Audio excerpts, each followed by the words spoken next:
Welcome to our channel. NETGEAR AX1800 4-stream dual-band Wi-Fi 6 router, R6700AX. Step 1. Unpack and check the box.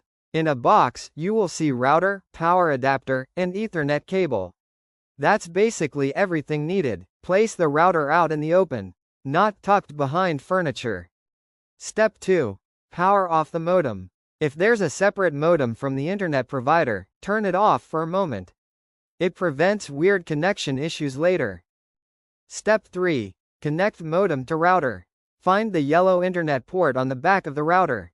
Plug the Ethernet cable from the modem into that. It clicks into place. Step 4. Turn the modem back on. Wait for the modem lights to settle. Flashing means it's thinking. Solid means it is connected. Step 5.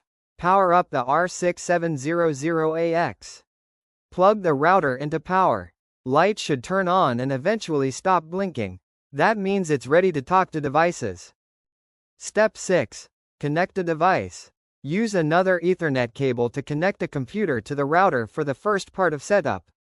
Or connect through the default Wi-Fi name and password printed on the sticker under the router. Step 7. Open a browser. Any browser works. Once it loads, the NETGEAR setup page usually opens on its own.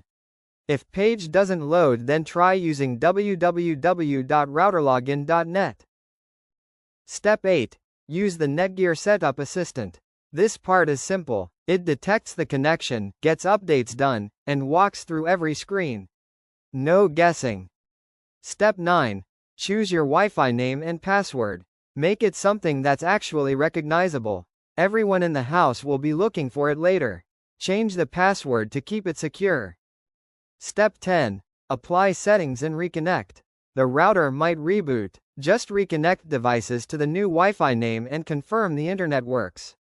Speed test if curious. Thank you for watching.